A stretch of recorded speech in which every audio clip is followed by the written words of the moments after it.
예, 한 주간의 시사 스케줄을 짚어드립니다. 시사기상도 시사평론가 민동기 씨 어서 오세요. 안녕하십니까. 4월의 마지막 주예요 벌써. 네. 벌써 다음 주면 어린이날이고 어버이날이고 정말 세월 빠릅니다.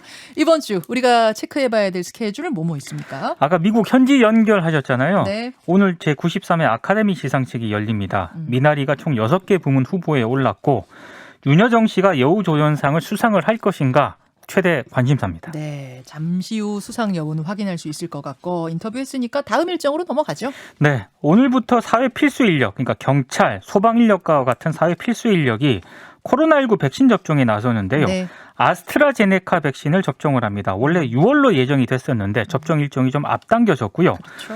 어제 0시까지 대상자 가운데 57.4%가 접종을 예약한 그런 상태고요. 다만 30세 미만은 접종 대상에서 제외가 됐습니다. 네. 아울러서 의원급 의료기관하고 약국 등에 종사하는 보건의료인하고 만성신장 질환자 있지 않습니까? 네네. 이분들도 오늘부터 접종이 시작이 됩니다. 만성 질환자들은 좀 꺼리고 그러진 않아요 혹시? 아직까지는 뭐 그렇게 꺼리지는 않습니다만 예상했던 것보다는 접종률이 좀 낮게 나왔다라는 그런 분석도 있습니다. 그리고 오늘부터 일부 방역 조치가 강화되죠. 특히 이제 오늘부터 5월 2일까지 강화가 되는데요. 네. 공무원 등 공공부문이 이 대상입니다. 네. 공무원들은 이 기간 동안에 회식이나 모임을 금지하고요. 방역 수칙 위반 여부를 불시 단속을 하니까요. 굉장히 조심하셔야 됩니다. 그러면 점심 먹을 때 혼밥해야 되는 거예요? 가능한 한 그렇게 하는 게 좋을 것 같습니다. 예. 그렇군요. 모여서 식사하는 것은 일단 금지한다고 하니까요. 네. 그리고 확진자가 증가 추세인 수도권하고 경남권 같은 경우에는 방역 수칙 위반 사례를 적극적으로 적발을 하고요. 만약에 적발이 되면 무관용 원칙에 따라 강력 대응한다는 방침이니까 이번 한 주는 좀 가급적 이 방침에 좀 동참을 하시는 게 좋을 것 같습니다. 화요일로 넘어가 보죠. 한국은행이 내일 올해 1분기 실질 국내 총생산 속보치를 발표를 하는데요. GDP요? 그렇습니다. GDP 기준으로 한국 경제 규모가 코로나19 이전인 2019년 4분기 수준으로 회복이 됐을지가 관심입니다.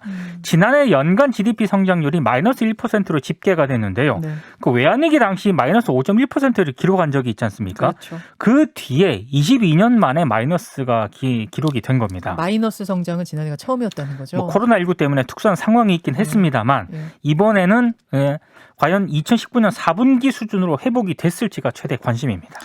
수요일에는 민주당 관련된 일정 있죠. 전당대회가 5월 2일 날 예정이 돼 있잖아요. 네네. 수요일부터 당원들을 대상으로 한 온라인 투표가 시작이 됩니다. 전국 대의원하고 권리당원을 대상으로 한 온라인 투표는 수요일부터 29일 이틀간 진행이 되고요.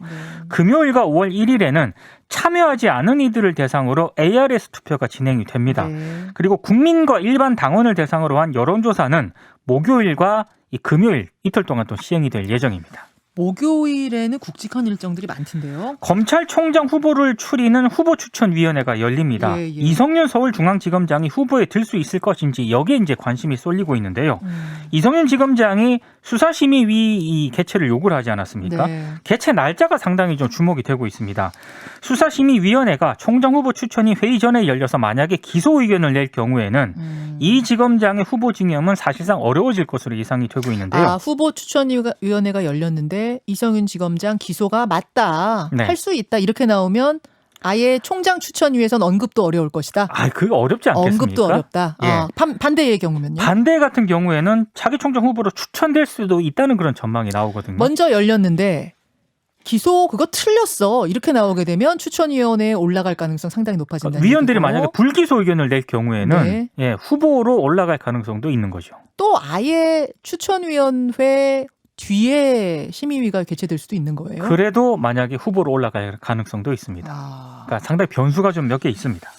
목요일이 진짜 저 검찰 쪽에서는 지금 뭐 큰 일이 한꺼번에 벌어지는 네, 이번 주 날이에요. 법조계 최대 이슈 가운데 하나입니다. 그런가 하면 공정위에서도 중요한 발표한다면서요? 이게 사실 굉장히 중요합니다. 목요일에 자산 5조 원을 넘어선 쿠팡을 대기업 집단으로 지정을 하고요.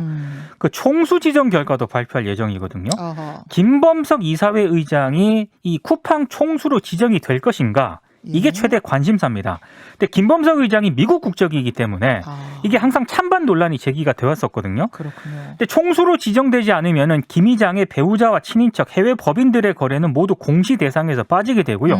이렇게 되면은 감시의 사각지대가 생기기 때문에 포함시켜야 한다 이런 주장도 만만치가 않은 그런 상황인데 특히 김 의장 같은 경우에는 쿠팡 지분이 10.2%를 가지고 있는데 네. 차등 의결권 제도 때문에 이 실질적인 의결권은 76.6%에 달하거든요. 차등 의결권 제도가 뭐냐면은 보통 주식은 한 주가 한 개 의결권을 가지지 않습니까? 그렇죠. 근데 차등 의결권을 가지게 되면 경영권을 보유한 대주주 주식을 보유한 사람이 더 많은 의결권을 가지게 되는데 이것 때문에 사실상 총수로 지정돼야 한다. 이런 의견이 만만치 않은 그런 상황입니다. 그러니까 김범석 의장은 그럼 총수로 지정되는 게 오히려 본인은 좀 꺼리는 상황인 거고 그렇습니다. 재계에서는 지정해야 된다는 입장인 거고 뭐 이런 거예요. 뭐 재계가 전반적으로 그렇진 않습니다만 지정돼야 한다는 의견이 만만치가 않은데요. 공정위가 어떤 결론을 내릴지가 좀 관심입니다. 자, 목요일입니다. 금요일로 넘어가죠. 국민의힘이 금요일 의원총회를 열고요. 주호영 원내대표 후임을 선출을 합니다. 네. 차기 원내사령탑에는 김기현, 권성동, 김태흠, 유이동 의원 4명이 출마를 했는데요. 네. 30일 이 새 원내대표를 선출한 뒤에 전당대회를 여니까요. 이 원내대표 결과가 상당히 또 주목이 되고 있습니다. 영남권 원내대표가 나오면 당대표는 또 달리 가야 된다. 뭐 이런 얘기가 높아질 것이고. 그렇습니다. 그렇죠. 핵심 포인트들 보면은 그 민주당은 친문 이렇게 되면 안 된다 이런 얘기가 나오는 거고 네. 국민의힘에서는 영남 이렇게 되면 안 된다 얘기가 나오는 것이고 영남이 되면은 영남이 견제를 받게 되고 비영남이 되면은 비영남 출신이 또 견제를 받게 된다 이런 얘기가 나옵니다. 여기까지 봐야겠네요. 주간 시사기상도 수고하셨습니다. 고맙습니다. 김현정의 뉴스쇼는 청취자 여러분의 참여로 이루어집니다. 트위터, 페이스북, 레인보우 게시판 그리고 단문 50원, 장문 100원의 유료 문자 샵 1212 우물정 1212 통해 참여하실 수 있습니다. 김현정의 뉴스쇼 여러분과 함께 만듭니다.